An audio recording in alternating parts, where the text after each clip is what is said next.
Baik itu Imam Al-Bukhari disusun satu bab dalam kitab sahih dia, As-salatu idza qudumi minas safar. Bab anjuran semayang ketika balik daripada musafir. Cuma peringatan, semayang ini adalah semayang balik dari musafir. Sebab kita buat di masjid. Jadi semayangnya spesifik semayang balik dari musafir.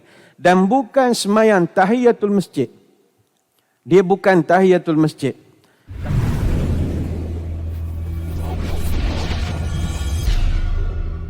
Assalamualaikum warahmatullahi wabarakatuh. Bismillahirrahmanirrahim.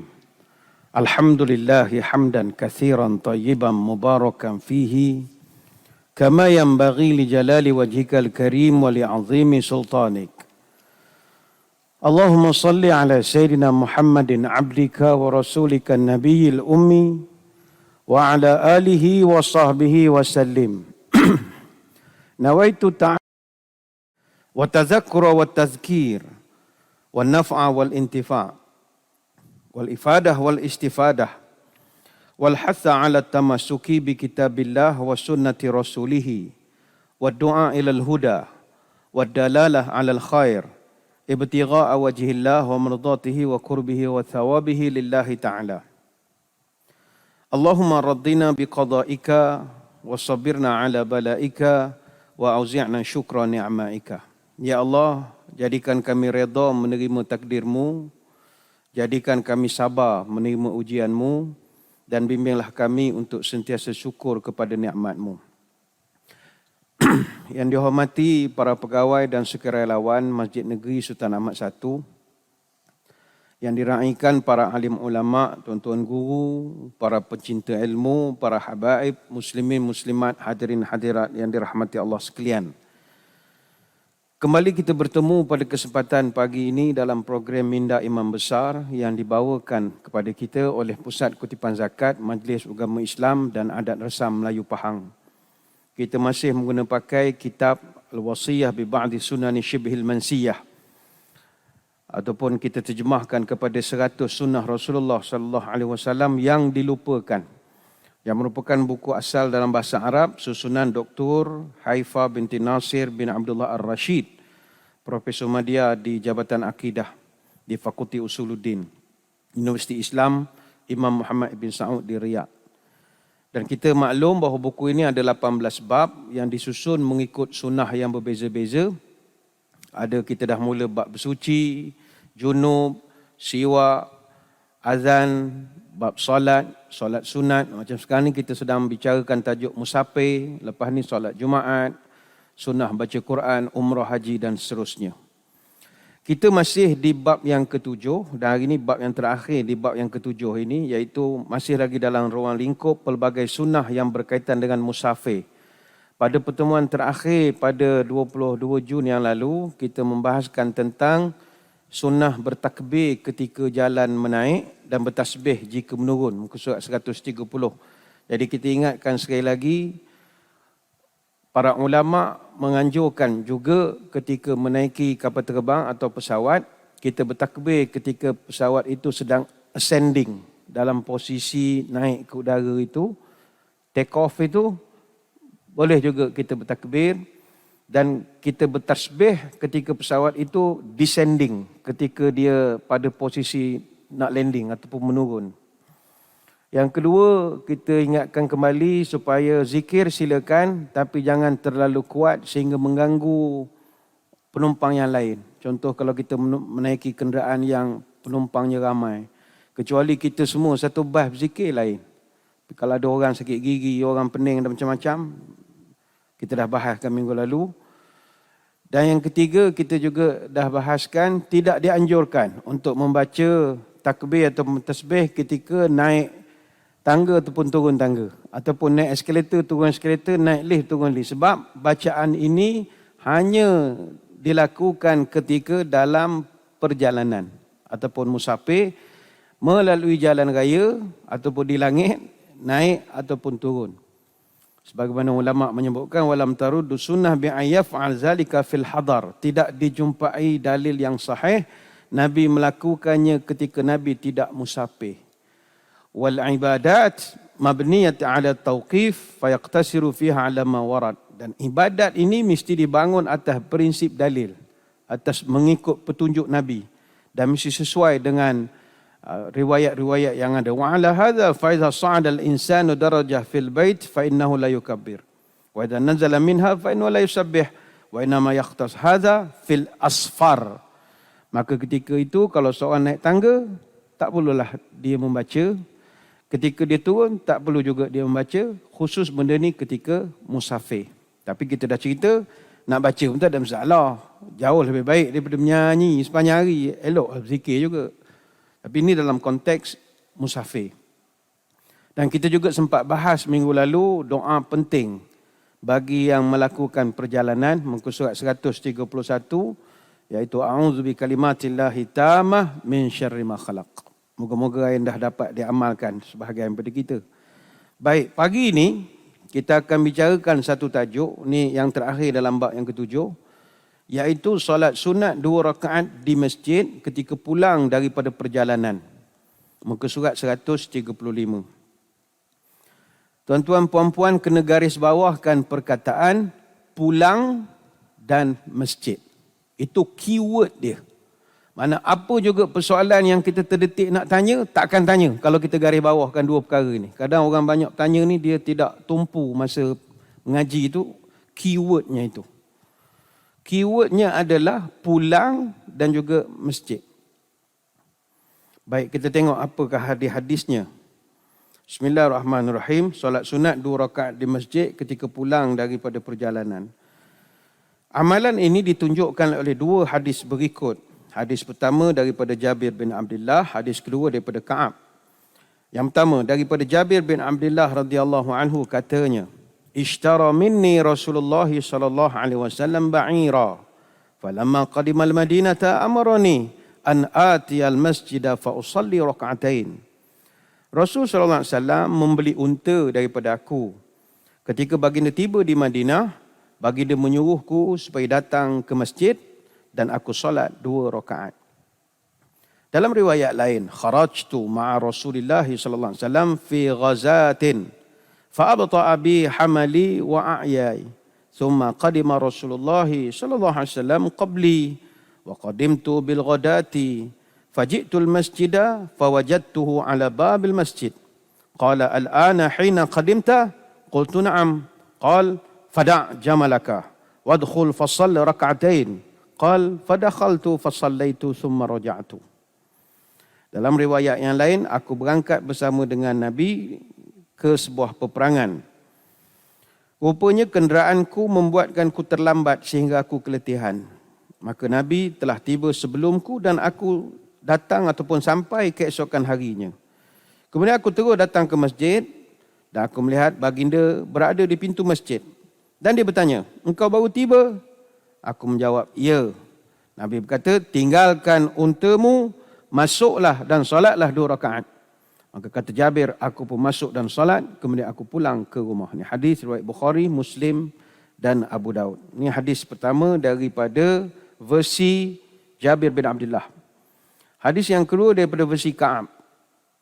Dari Ka'ab dia berkata, anna Rasulullah sallallahu alaihi wasallam kana idza qadima min safrid duha dakhala al-masjid fa shalla rak'atain qabla an yajlis. Apabila Rasulullah sallallahu alaihi wasallam tiba dalam perjalanan ketika duha, baginda terus masuk ke masjid dan solat 2 rakaat sebelum duduk. Hadis Bukhari Muslim. Dan ada satu versi daripada lafaz riwayat Muslim, anna Rasulullah SAW kana la yaqdamu min safarin illa naharan fid duha. Fa idza qadima ba'dal bil masjid fa shalla fihi rak'atain thumma jalasa fihi.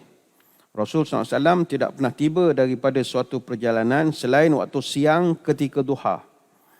Apabila tiba, baginda terus ke masjid dan solat 2 rakaat, kemudian baginda duduk. Hadis Abu Daud. Kita lihat sedikit huraian.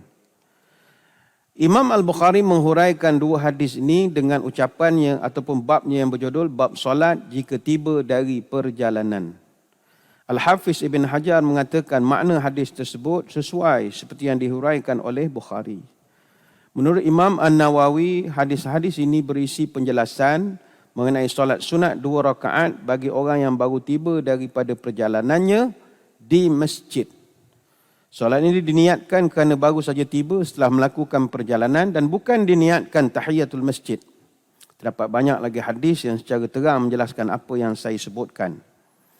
Ibn Qayyim menjelaskan dalam Zadul Ma'ad ketika beliau menyimpulkan beberapa pengajaran daripada hadis ini. Disunatkan bagi orang yang tiba dari perjalanan untuk memasuki negerinya dalam keadaan berwuduk, kemudian menghampiri rumah Allah ataupun masjid sebelum rumah peribadinya dan solatlah 2 rakaat. Kemudian duduk sebentar untuk memberi kesempatan bagi orang yang ingin mengucapkan salam. Setelah itu barulah dia pulang menemui keluarganya. Ibn Hajar ketika menyimpulkan pengajaran mengenai kisah taubat Ka'ab bin Malik daripada riwayat Bukhari Muslim menjelaskan, hadis tersebut berisi pelajaran bahawa orang yang tiba dari perjalanan disunatkan dalam keadaan berwuduk, singgah di masjid terlebih dahulu sebelum rumahnya untuk solat, setelah itu hendaklah dia duduk supaya memberi kesempatan bagi mereka yang ingin mengucapkan salam. Baik, yang lain tu dia ulang-ulang yang tadi lah ya. Baik, dia begini, muslimin-muslimat sekalian. Kita membahaskan satu sunnah Nabi yang saya ingat dah begitu ramai manusia tinggalkan. Dan saya percaya ada di kalangan tuan-tuan pagi ni, inilah first time dengar. Oh, ada sembahyang sunat on the way balik. Memang tak ada orang buat. Saya tak jumpa lagi lah orang rajin macam mana pun sembahyang. Dia pernah share, pernah sembahyang ini. Ataupun melakukan solat ini. Baik itu, para ulama memasukkan sunnah ini dalam bab kitab masing-masing dipanggil salatus sunnah indal qudumi minas safar. Bab sembahyang 2 rakaat di masjid ketika on the way balik daripada bermusafir. Jadi kita tahu secara umum sembahyang sunat selepas tiba ke destinasi ini, Nabi tunjukkan kepada kita supaya kita faham bahawa solat itu dilakukan tujuannya nak menzahirkan rasa syukur. Terima kasih sebab Allah memudahkan perjalanan kita dan menjaga kita dalam keselamatan. Sebab kita dah pernah sebut dulu, musafir ini bukan benda main-main. Nabi sendiri menyebut as-safaru qit'atun minal azab. Musafir itu adalah sebahagian daripada azab, siksaan.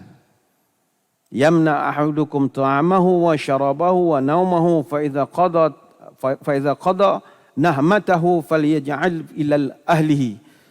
Nabi sebut, kenapakah musafir itu dikira sebagai azab? Kerana kamu akan menghadapi susah payah untuk makan, susah payah untuk minum, susah payah untuk tidur. Maka jika urusan di tempat musafirmu selesai, fayu'ajjil ila ahli, baliklah cepat, kata Nabi. Ini hadis riwayat Bukhari dan Muslim. Macam kita lah, pergi luar negara, sakit kepala, setakat 2 hari bolehlah, masuk hari ketiga ni orang pergi haji, pergi ke Mekah ini. Semua dah lapor nasi lah kena ni, semua teringat nasi, teringat kerasan pedas, teringat apa, dia dah, makanan ni jadi satu benda yang mencabar lah bagi kita.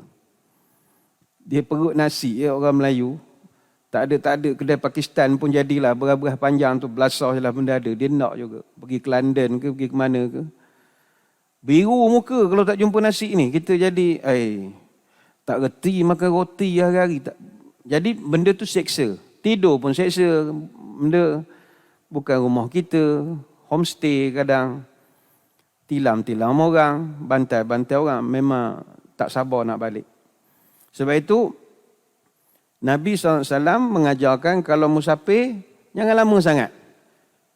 Ubat kepada nak mengurangkan azab, Nabi ajar wa annahu laisa lahu dawaun illa sur'atas sair. Tidak adalah ubat paling baik untuk menyelesaikan masalah azab musafir melainkan engkau baliklah cepat. Selesaikan urusan, terus balik. Ini daripada riwayat Ibnu Umar sebagaimana dikeluarkan oleh Ibnu Adi. Selain itu juga kita bersyukur kepada Allah dapat sampai ke destinasi sebab Allah selamatkan kita daripada musibah ataupun kemalangan. Macam semalam kita mendapat berita menyedihkan 5 sekeluarga kalau tak salah maut di jalan Segamat Muazzam. Bayangkanlah ya, keretanya termasuk ke lorong bertentangan, langgar dengan trailer, habis semua. Seluruh keturunan tu habis. Jadi kita bersyukur. Maka manifestasi kesyukurannya itu adalah Semayang sunat. Dan bukan semayang sunat biasa-biasa, semayang sunat di masjid. Sebab orang Islam ni, masjid adalah tempat dia melepaskan rindu dan syukur kepada Tuhannya. Tak adalah tempat yang paling indah untuk kita nak melepaskan rindu dan kesyukuran kepada Allah, melainkan di rumah dia. Mana lagi? Rumah dia ni lah. Baik, kita tengok solat sunat indal qudumi minas safar ini. Kalau kita biasa buat sebelum ni, semayang sunat sebelum nak musafir. Yang itu dia panggil solat safar. Yang kita semayang soli sunat safar. Itu sebelum pergi. Ini kita akan bahaskan. Ada atau tidak semayang tu sebenarnya. Kita dah hujung bab, ada tak Nabi buat? Setakat ni tak lagi, tapi kita akan terangkan. Adapun solat sunat lepas daripada kita balik musafir, dia panggil solat kudum. Kudum namanya. Kita biasa dengar tawah kudum saja. Rupanya musafir pun ada kudumnya. Dan solat sunat kudum ini dilakukan sebelum kita sampai di rumah. Dan dilaksanakan di masjid yang paling dekat dengan rumah kita. Macam contoh, kita duduk di Jaya Gading misalnya. Maka kita lepas pada Tor Gambang, masuk jalan Kuantan, maka mungkin kita boleh singgah Masjid Kem Batu 10 misalnya. Dekat. Ataupun Masjid Jaya Gading sendirilah. Masuk ke dalam sikit. Yang penting masjid. Semayang sunat 2 rakaat. Baik itu Imam Al-Bukhari disusun satu bab dalam kitab sahih dia, As-salatu idza qudumi minas safar. Bab anjuran semayang ketika balik daripada musafir. Cuma peringatan. Semayang ini adalah semayang balik dari musafir. Sebab kita buat di masjid. Jadi semayangnya spesifik semayang balik dari musafir. Dan bukan semayang tahiyatul masjid. Dia bukan tahiyatul masjid. Kata Imam An-Nawawi, fi hadhil ahadith istihbab rak'ataini lil qadim min safarihi fil masjid awwala qudumihi wa hadhihi salatu maqsudatun lil qudumi minas safar la annaha tahiyatul masjid. Hadis-hadis yang dia dah kaji mengandungi banyak anjuran untuk semayang 2 rakaat di masjid bagi siapa yang balik dari musafir. Maka solat ini adalah kerana ia baru datang dari musafir, bukan untuk solat tahiyatul masjid. Ini boleh rujuk dalam syarah Muslim An-Nawawi. Jadi, tak perlulah buat 2 semayang. Masuk saja masjid, tak perlu mula-mula nak tahiyat masjid dulu. Lepas tu semayang sunat qudum safar pula ke mana? Tak. Kerana semayang sunat li qudumi safar itu telah pun dikira sebagai tahiyatul masjid. Bahkan tahiyat masjid ni apa saja semayang yang kita buat adalah tahiyat masjid. Contoh tuan-tuan masuk, orang dah qomat. Semayang fardu itu tahiyat. Selagi belum duduk, baring, menyenggeng dalam masjid, kita tahiyat lah. Macam mana cara nak buat semayang ini? Ini boleh diamalkan. Pertama, niat semayangnya, usalli sunnatan liqudumis safar. Jarang sebut Salli sunatan liqudumis safar raka'ataini lillahi ta'ala. Saja aku semayang sunat kerana balik dari musafir. 2 rakaat kerana Allah. Salli sunatan liqudumis safar. Kemudian adalah bacaan tu tak kisahlah baca apa-apa, cuma ada para ulama yang rajin membimbing kita ni, dia beritahu molek baca ini, molek baca ini. Ada yang menggalakkan lepas pada rakaat pertama itu baca Fatihah. Lepas Fatihah, bacalah surah Al-Kafirun misalnya. Dan pada rakaat kedua, bacalah surah Al-Ikhlas misalnya. Terpulanglah pada kita. Tapi tak payah lama-lama sangat. Keluarga dah menanti. Habis sembahyang 2 rakaat, disunatkan pula kita berdoa. Dan doa ini, ulama kumpul dari pelbagai hadis. Antara yang boleh kita amalkan, habis sembahyang berdoa, La ilaha illallah wahdahu la syarikalah lahul mulku wa lahul hamd wa huwa ala kulli syai'in qadir. Itu yang biasa kita amalkan.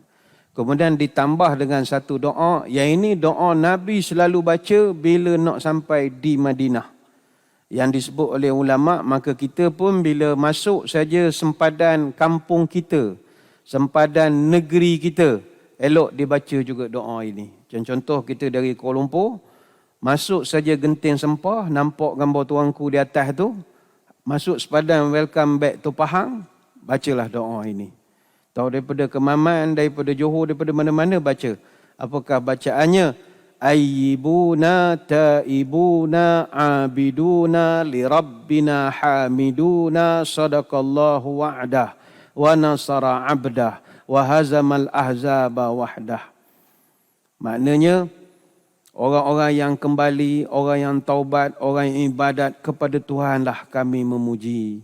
Benarlah janjinya, dia menolong hamba-Nya, dia menghancurkan sekutunya bersendirian. Ini dah panjang sangatlah. Ada orang tanya, macam mana gaya Ustaz? Kalau waktu saya sampai daripada Kuala Lumpur tu, tepat dengan waktu-waktu hot memang tak boleh sembahyang sunat. Waktu-waktu yang dilarang sembahyang sunat. Contohnya lepas asar. Kita lepas asar, lepas subuh tak ada sembahyang. Lepas subuh kecuali dah masuk duha syuruk tu lain. Lepas asar mana ada sembahyang sunat. Jadi bolehkah kita katalah sampai di Kuantan pukul 5 petang, dah habis asar. Atau pukul 6. Warna gaya saya nak buat 2 rakaat qudum ini. Ulama mengatakan bahawa solat qudum safar ini termasuk dalam kategori zawatil asbab. Solat yang dilakukan, yang disyariat kerana dikaitkan dengan sebab musabab. Dia ada sebab. Dia bukan saja-saja buat. Dia ada, kita musafir boleh buat. Mana kalau tak ada sebab itu tak boleh buat. Jadi dia adalah sembahyang yang bersebab, maka dibenarkan untuk dilaksanakan. Jadi kalau kita on the way, nak balik rumah, sampai walaupun pukul 6, singgah masjid, sembahyang 2 rakaat, qudum safar, kemudian baliklah ke rumah. Lalu di sinilah timbul perbahasan. Habis guna gaya Ustaz, saya tak pernah dengar sembahyang on the way balik ini. Yang saya amal zaman-zaman, sembahyang sunat sebelum musafir. Yang itu kami diajar. Nak ke Mekah, sembahyang sunat dulu di rumah. Di airport, sembahyang sunat dulu musafir. Apa tak ada orang mengabar sembahyang sunat on the way nak sampai ni? Sebab itu nama kitab ni sunnah yang dilupakan. Tidak diangkat sunnah ini.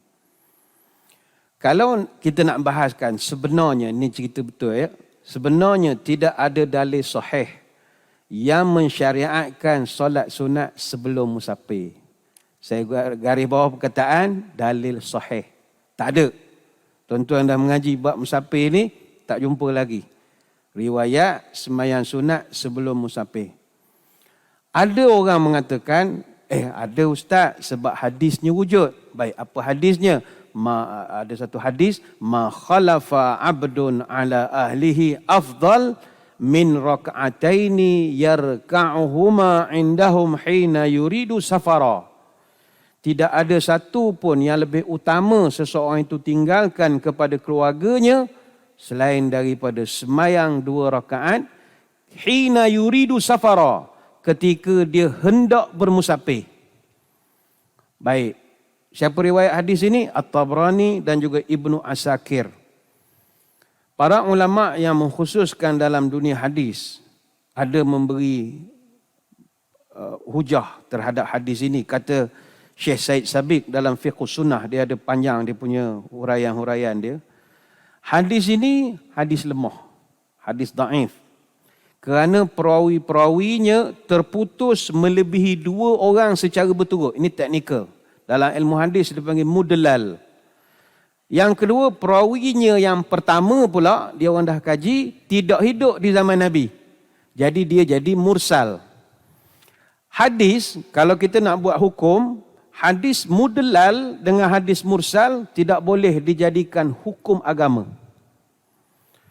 Justru siapa yang menelaah kitab-kitab hadis ataupun kitab-kitab fiqh yang muktabar, tidak akan jumpa sebarang dalil sokongan ataupun hujah penjelasan yang mengesahkan kewujudan solat sunat sebelum musafir dalam konteks syariat. Tidak jumpa. Sudahlah Ustaz, berdosalah koma. Baik. Tak ada masalah untuk dilakukan. Apa sebab? Ini pendekatan kita di masjid negeri. Sebab ada setengah penceramah Tok Guru garang. Oh, buat ni semua ni. Nabi tak buat belakang awak ni. Masuk neraka pula. Tak boleh gitu. Orang ni semayang bukan karaoke. Jadi, kita murnikan.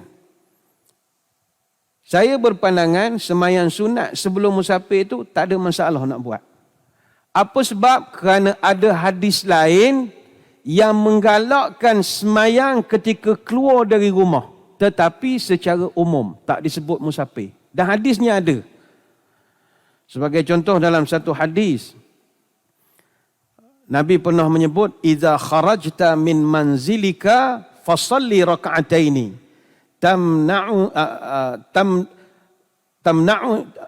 tamna'anika makhraja sawi," atau kama qala. Bila kamu keluar daripada rumah kamu, semayanglah 2 rakaat kerana ia menghalang kemasukan benda buruk di rumah kamu. Hadis ini riwayat Al-Bazzar, Ad-Dailami, Abdul Ghani Maqdisi dan beberapa orang lagi. Kata Haytami dalam kitab Zawaidul Bazzar, perawi-perawinya siqah. Jadi clear. Maka apa hak kita buat semayang sunat sebelum musafir itu, teruskan. Tapi untuk menambah lagi nilai markah ibadah, jangan tinggal sembahyang sunat balik musafir. Sebab dalilnya lebih kuat lagi. Itu jelas lebih kuat. Baik itu kepada rakan-rakan kita di luar sana, masyarakat kita sekarang ni, dia dah semangat nak beramal, nak buat sembahyang, nak zikir tertentu dan bagai-bagai. Jangan hanya kerana amalan yang mereka buat itu berdasarkan kepada hadis yang daif ataupun hadis yang lemah, terus kita cebik bibir, jangan. Terus kita kutuk, kita cemoh, kita terus tolak, jangan. Hadis daif ni bukan hadis palsu. Hadis ni dia ada ranking, sahih, hasan, daif, maudhu'. Jangan orang tu beramal dengan hadis maudhu' dah lah. Hadis daif ni ulama dia berbeza pendapat. Dalam soal kita nak mengamalkan hadis daif, ikhtalafal ulama fil amali bil hadis dhaif alladhi alaihi al jumhur ulama annahu yustahabbul amalu bihi fi fadailil a'mal. Kata ulama, semua ulama berbeza pendapat dalam status mengamalkan hadis-hadis lemah ataupun dhaif ini. Dan pendapat yang dipegang oleh majoriti para ulama, disunatkan mengamalkan hadis dhaif dalam fadailul a'mal. Dalam nak mencari fadailul a'mal, kelebihan-kelebihan dalam beramal. Jadi dalam fadailul a'mal, dia memancing gairah beribadah. Itu fadailul a'mal.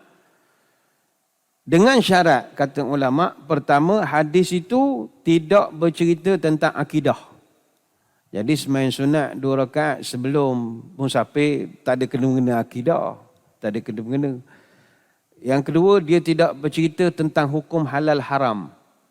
Yang ketiga, hadis lemah itu dhaifnya tidak sampai ke tahap dhaif jiddan, iaitu lemah sangat-sangat, ataupun perawinya itu sampai status kazzab, pembohong, jangan. Yang keempat, kita boleh amalkan selama mana tidak ada hadis sahih yang lain yang boleh menaungi hadis itu. Yang kelima, hanya boleh digunakan untuk fadailul amal. Tuan-tuan puan-puan perasan tak berapa banyak amalan yang kita buat ini daripada hadis dhaif? Banyak. Kalau orang tak khabar kita tak tahu. Tapi okey. Apa contohnya? Bila masuk bulan Rejab, orang selalu baca doa, Allahumma barik lana fi Rejab wa Sya'ban wa balighna Ramadan. Ada lemah. Masalah kena amal? Tak ada masalah.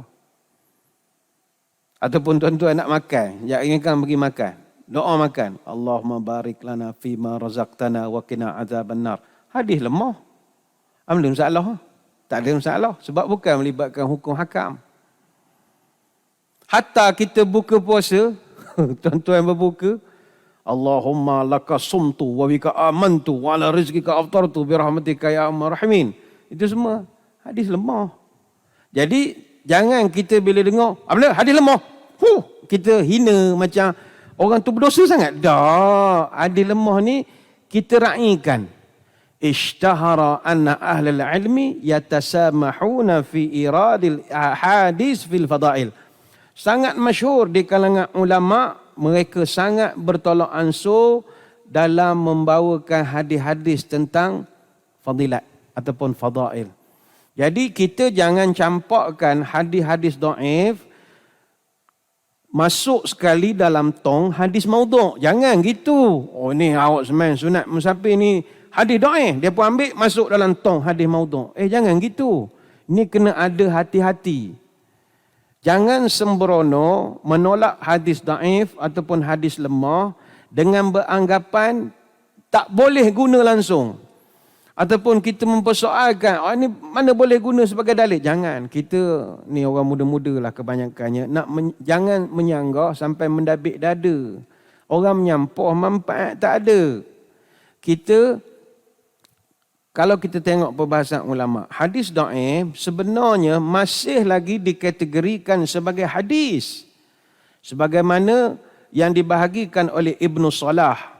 Ibnu Salah dalam kitabnya Al-Muqaddimah, dia ada menjelaskan, ada masa tertentu hadis yang berada hadis itu dia boleh jadi dhaif disebabkan masalah teknikal pada sanad saja. Sebab ulama-ulama ni dia bergaluh sangat. Dia kalau cerita yang dia dapat, dia nak tahu awak dapat pada siapa, awak dapat pada siapa. Contoh macam kita tak ada bergaluh gitu. Dapat mesej, mak kilau orangnya hebat. Boleh muncul secara raib, kejap batu 5, batu 6. Kita ada nak cek, kita tak peduli apa. Orang yang berambi, dia cek siapa cakap. Yang dalam WhatsApp ni, dapat pada mana? Orang yang dapat tu dapat pada mana? Adakah orang yang dapat tu hidup zaman mak kilau? Dia cek betul. Ini orang berambi. Dan orang yang bercerita tu pula semayang tak. Makan pakai sudu, pakai tangan. Sampai begitu. Kencing berdiri, kencing duduk. Semua dia perhatikan. Itu yang jadikan hadis ini dia ketat. Tapi dari segi kategorinya masih dikira sebagai hadis. Dia dari segi teknikal sanadnya. Dan kadang-kadang sebab ada kalanya dia ada lebih daripada satu jaluran sanad perawi. Sampaikan ada jalur yang lain boleh menguatkan. Dan itu yang boleh menyebabkan hadis itu terangkat jadi hadis hasan li ghairi. Ini teknikal. Kita bukan bidang hadis sangat. Jadi itu sejak dulu lagi para ulama-ulama hadis, Imam Ibnu Mubarak misalnya, Imam Ahmad bin Hanbal, antara contoh. Mereka menilai bahawa hadis-hadis lemah ada kegunaannya. Sebab itu Imam Ahmad bin Hanbal dia menggunakan hadis-hadis dhaif dalam perkara-perkara zanni dan fiqhi. Dia panggil zanniyat wal fiqhiyat. Secara jujur, daripada 33,000 hadis dalam Musnad Imam Ahmad bin Hanbal, ada berapa hadis dhaif? Tak ada langsung. Ada. Sehingga kan dia sendiri sebut, idza rawaina an Rasulullah sallallahu alaihi wasallam fil halal wal haram was sunan wal ahkam tashaddadna fil asanid. Kami kalau meriwayatkan hadis-hadis Nabi yang berkaitan hukum halal haram ataupun sunat atau hukum-hukum yang lainnya, maka kami akan ketatkan dalam kriteria sanad. Kami cek betul-betul. Wa idza rawaina 'anin Nabi sallallahu alaihi wasallam fi fadailil a'mal aw ma la yad'u hukman wa la yarfa'u tasahalna fil asanid. Tapi kalau dalam bab fadilat beramal yang tidak kait dengan hukum, kami akan mempermudahkannya supaya orang jadi semangat nak beramal. Daripada 36,000 hadis, ada berapa hadis dhaif dalam kitab Imam Ibn Abi Shaybah? Al-Khatib Al-Baghdadi menyebutkan sejumlah riwayat hadis dhaif dalam kitabnya Al-Kifayah. Cuma ingat, ini untuk penceramah-penceramah lah kita nak berikan nasihat. Dia nak gunakan hadis dhaif ni, dia ada adab dia. Ada adab dia. Para ulama ada tunjukkan cara bagaimana untuk kita nak menyampaikan hadis dhaif, iaitu dia panggil sirah tamrid. Apa makna sirah tamrid? Sirah tamrid adalah lafaz ataupun ungkapan yang menunjukkan kelemahan status hadis itu semasa kita nak menyampaikan hadis. Maknanya orang alim, dia dengar kita cakap, dia tahu kita ni beraloh. Macam contoh kita nak berceramah. Tuan-tuan sekalian, ada satu hadis Nabi pernah sebut. Kita dengar dia sebut perkataan Nabi pernah sebut, kita tahu dia ada ilmu ke tidak.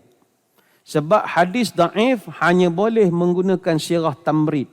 Sirah tamrid ni, dia cakap berlapik. Contoh dia ceramah. Tuan-tuan sekalian, ada diriwayatkan dalam sebuah hadis. Dia akan sebut perkataan beraloh gitu. Ataupun dia guna perkataan, ada dicatatkan dalam kitab sekian-sekian.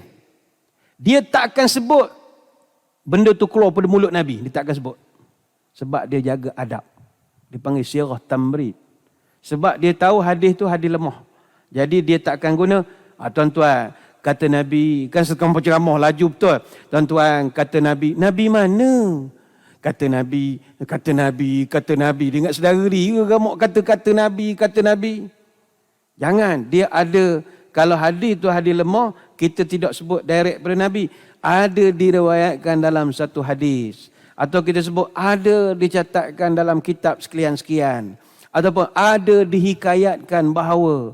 Ataupun kita sebut ada dikhabarkan bahawa. Ataupun ada dikatakan dalam satu riwayat. Dia berlapik. Dia berbeza dengan sirah jazam. Sirah jazam ni sirah pasti. Macam kita ngaji kitab ni, sirah jazam. Sirah jazam itu yang disebut tu, apabila Rasulullah telah berkata, dia direct sebut Nabi cakap. Sebab dia tahu hadis tu sahih. Ini adab kita. Jadi kalau penceramah tak tahu tu hadis sahih ke hadis dhaif ke, ngaji lah. Kena ngaji. Dan kalau tahu hadis tu hadis yang tak kuat, maka caranya sirah tamrid. Tidak menyandarkan secara sabit ataupun pasti keluar daripada mulut Nabi yang mulia. Ini adab. Kita tak kata benda ni wajib. Mana kita dengar cara dia nyebut hadis, kita tahu dia mengaji. Kita dengar cara dia sebut sirah, kita tahu dia ni orang tak berhati-hati. Nak jenis hak jemaah, kata Nabi. Saya tak tahu mengapa orang tu kata Nabi. Nabi mana? Nabi kita, tuanku bertitah. Tak kalah Nabi kata, sebutlah sabda sikit. Ada lapik cakapnya, begitu ya. Jadi balik kepada tadi, lawan kepada sirah tamrid adalah sirah jazam, sirah pasti. Lafaz ataupun ungkapan yang menunjukkan sabitnya hadis itu. Contoh kalau penceramah dia boleh sebut, tuan-tuan sekalian, Nabi SAW pernah bersabda. Itu lafaz jazam. Ataupun, tuan-tuan, sabda Nabi SAW. Sabit betul. Dan seumpama dengannya lah. Kalau tak pasti, kita hanya sebutkan, ada satu riwayat. Cukup lah. Tuan-tuan, ada satu riwayat ataupun ada satu kitab yang menyebutkan ada satu riwayat, itu beraloh. Tapi kalau sebut Nabi SAW bersabda, itu kena pastikan dia sahih.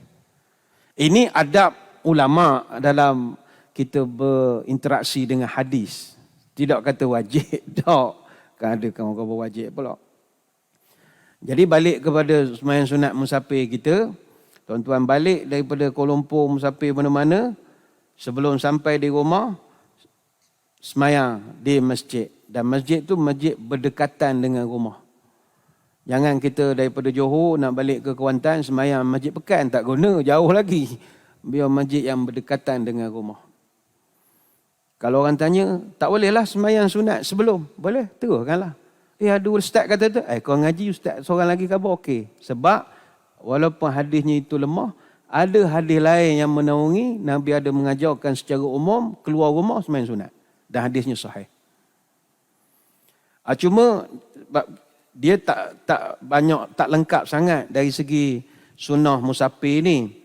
Dia kalau ikut versi yang asal, dia ada tambahan lagi. Sebagai contoh, bila kita dah nak sampai rumah, singgah di masjid, semayang sunat 2 rakaat, qudum li safar tadi.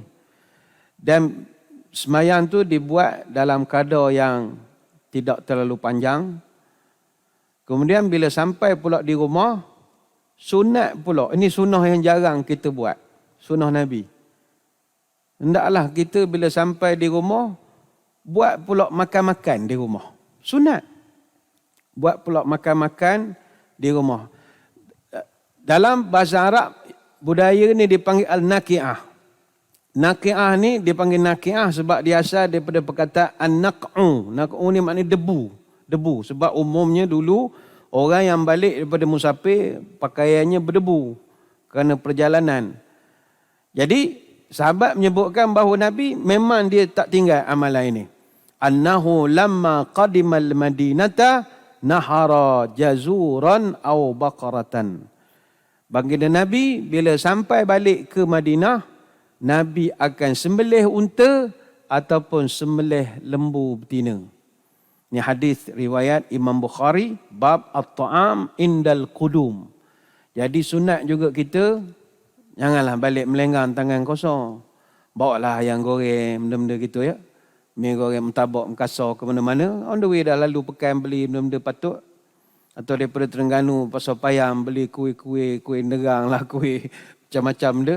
Dia sampai di rumah, setelah selesai semayang, duduk buatkan makan. Ini satu sunnah yang juga ditinggalkan. Lepas tu Imam Bukhari, dia sampai buat satu judul, bab jamuan ketika ada musafir datang. Dan itu banyak hadis-hadisnya. Dan Ibnu Umar radhiyallahu anhuma, dia adalah antara sahabat Nabi yang sangat suka menjamu orang setiap kali dia balik daripada musafir. Itu boleh rujuk dalam Fathul Bari. Kita tak lama lagi, tak lama dan taklah cepat sangat. Jemaah haji kita balik. Kalau siaran kita ini jemaah haji dapat dengar atau dapat tengok, jangan lupa beramal. Maknanya selain pada kita buat tawaf wadak, selamat tinggal, Mekah, Kaabah, bagai-bagai, nanti sampai di KLIA, musim ni dah tak ada kuarantin rasanya, terus balik je. Sebelum sampai di Kuantan, sembahyang sunat dulu 2 rakaat. Awak tu haji ke, rambut dah tak ada, buatlah 2 rakaat dulu, banyakkan ibadat. Sembahyang 2 rakaat, sampai di rumah, bukalah kuih-kuih mana bawa pada Mekah tu. Kurma-kurma ajwa mana ada tu, hidanglah ni pah kacang, nunggu juga kurma ajwa tak keluar-keluar, rupanya mahal. Dia kata kalau keluar rugi. Dan bagi kita pula, ini jarang juga diceritakan.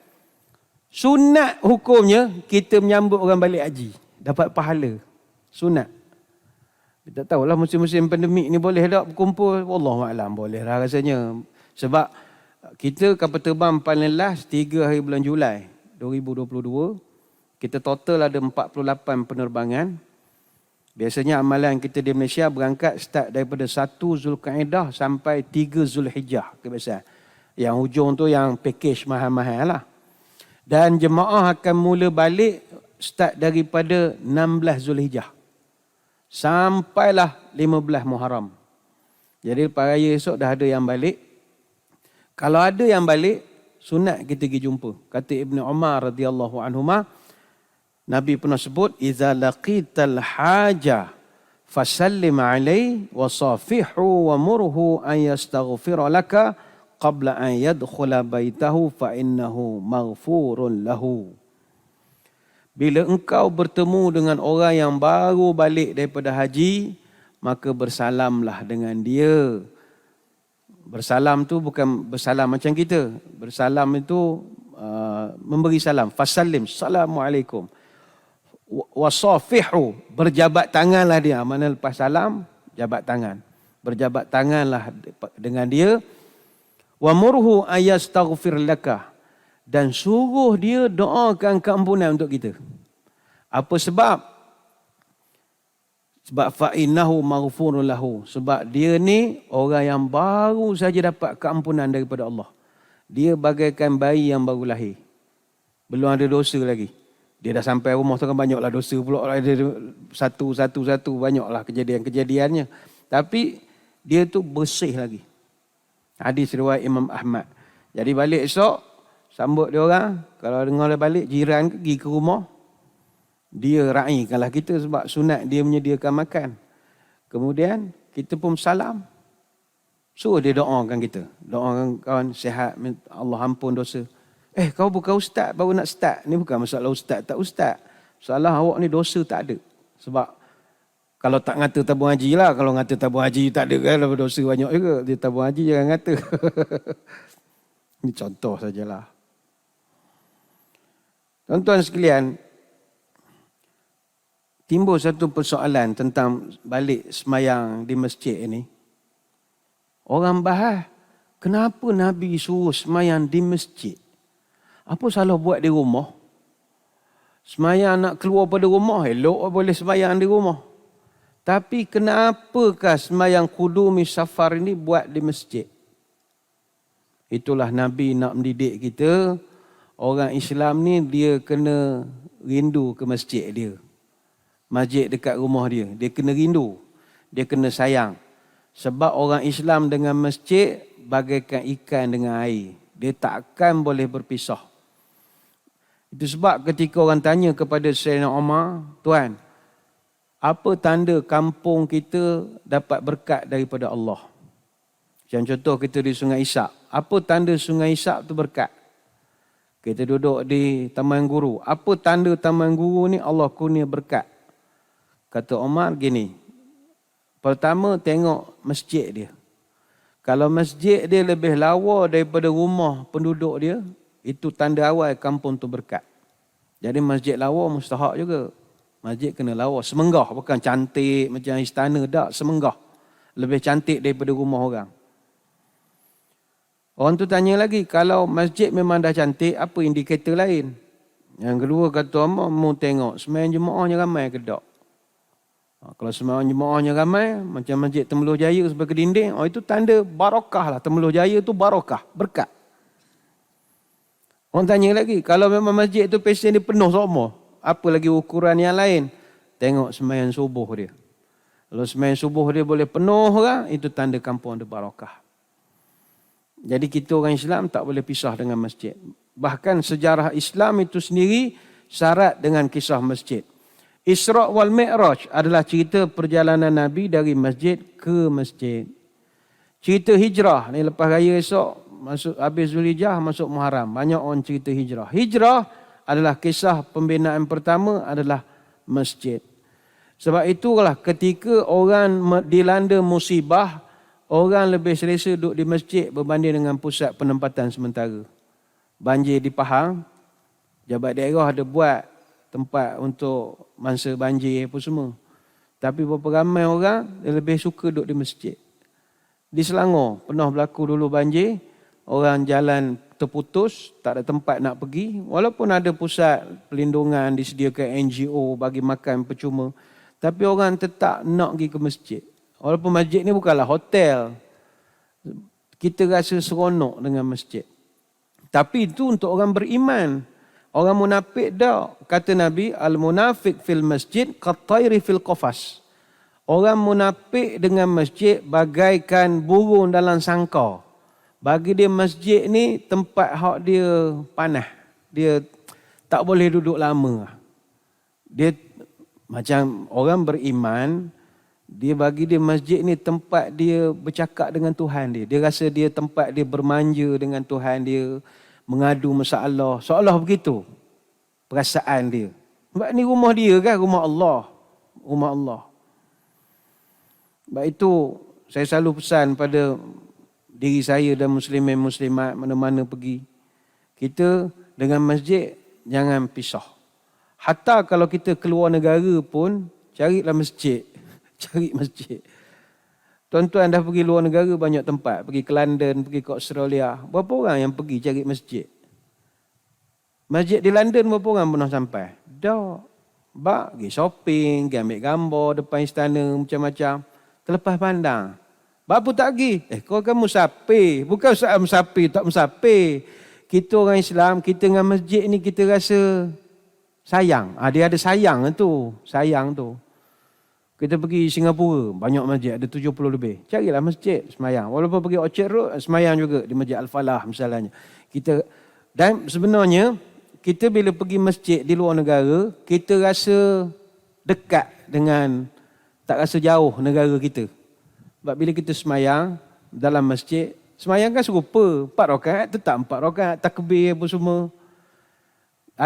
Kita punya homesick tu ada kurang sikit. Tengok orang semayang. Di situlah kita boleh jumpa orang Islam. Boleh jumpa sama orang Malaysia, orang Melayu. Dan kalau di luar negara, di China ke, di Hong Kong ke, di Korea ke, mana masjid, keliling tu akan ada makanan halal.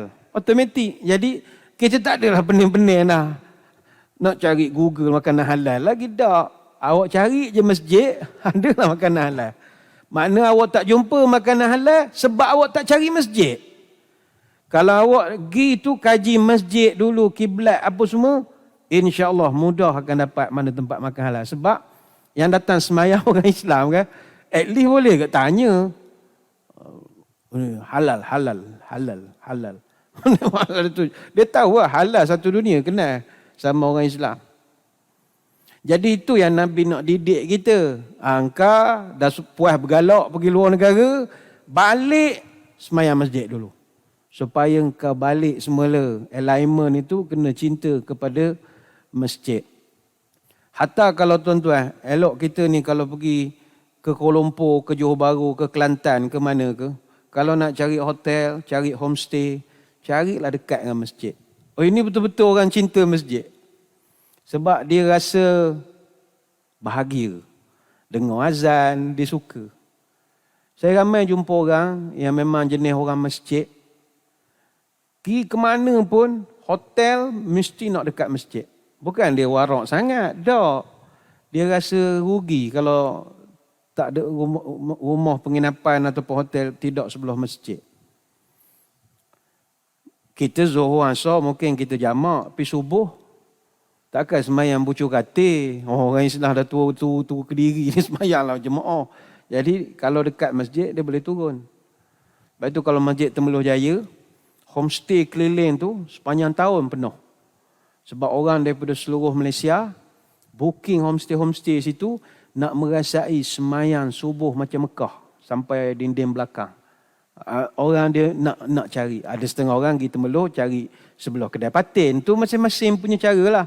Tapi bagi orang yang cinta masjid, dia akan cari hotel, penginapan yang dekat dengan masjid. Sebab kalau kita dah tenggelam dalam rasa cinta, terima kasih dan syukur kepada dia, maka di rumah dia lah kita melepaskan segala kerinduan. Dengan dia. Di sini kita bahagia di masjid kerana kita dengan dia. Bersendirian. Perempuan duduk belakang, baca Quran, cerita hal diri sendiri, cerita sakit kita, cerita suami, perangai gini-gini. Tempat kita bermanja. Jadi itulah Nabi minta, mu balik singgah masjid. Sebagai tanda cinta pada masjid. Kemudian, ingat Nabi ajar juga, nampak kampung baca doa. Ayyibuna ta'ibuna abiduna li rabbina hamidun. Kami kembali dalam keadaan bertaubat, kami tetap beribadah, kami selalu puji Tuhan kami. Ini hadis riwayat Imam Muslim. Kata Anas bin Malik ketika dia pulang bersama Nabi, Abu Talhah dan juga Safiyah, ketika Nabi sampai saja sepadan kota Madinah, dia akan terus baca aibuna ta'ibuna abiduna li rabbina hamidun. Dia tak henti-henti sampai ke masjid. Jadi kita masuk sepadan Kuantan, aibuna ta'ibuna abiduna li rabbina hamidun. Sampai di masjid, sembahyang sunat 2 rakaat, naik semula kereta, balik ke rumah, tukar pakaian ke apa, basuh tangan dah jalan jauh, buka makanan apa bawa, makan. Dapatlah pahala sunat balik pada musafir.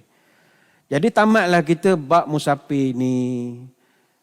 InsyaAllah minggu depan kita akan mulakan bab yang ke-8, iaitu pelbagai sunnah yang berkaitan dengan semayang Jumaat. Walaupun ramai daripada jemaah kita ni muslimat, tapi okeylah untuk knowledge, untuk ilmu. Apatah lagi ibu-ibu pun kalau ke Mekah semayang Jumaat semacam sama geli dengan orang semayang Jumaat. Jadi nak tak nak belajar jugalah semayang Jumaat ni.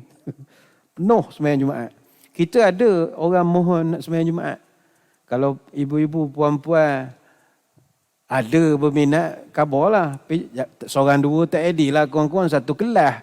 Ada juga pengalaman sebab kita ada ruang-ruang lagi. Kok nak semayang lah, beritahu lah. Nak merasa semayang Jumaat. Jadi sedikit sekadar itulah dulu. InsyaAllah minggu depan kita akan sambung membahaskan bab ke-8, pelbagai sunnah yang berkaitan dengan solat Jumaat. Sebelum berpisah, kita tutup pertemuan ini dengan doa moga majlis diberkati ilahi. A'udzubillahi minasyaitonirrajim. Bismillahirrahmanirrahim. Allahumma salli wa sallim ala Sayyidina Muhammadin salatan tukhrijuna biha min zulumatil wahmi.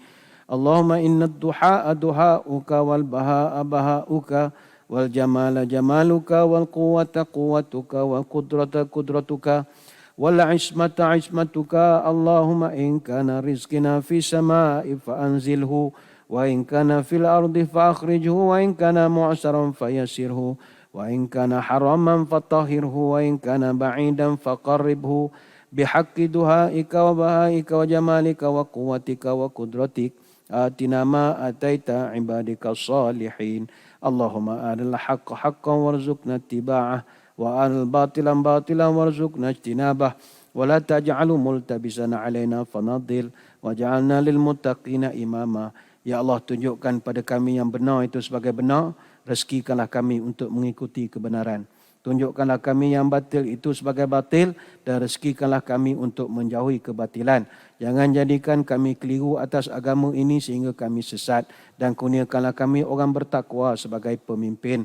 Subhanakallahumma wa bihamdika nashhadu an la ilaha illa anta nastaghfiruka wa natubu ilaik. Wa sallallahu ala sayyidina Muhammadin wa ala alihi wa sahbihi wa baraka wa sallam. Walhamdulillahi rabbil alamin. Sekadar itu wabillahi taufiq wa hidayah. Assalamualaikum warahmatullahi wabarakatuh. Wallahu a'lam.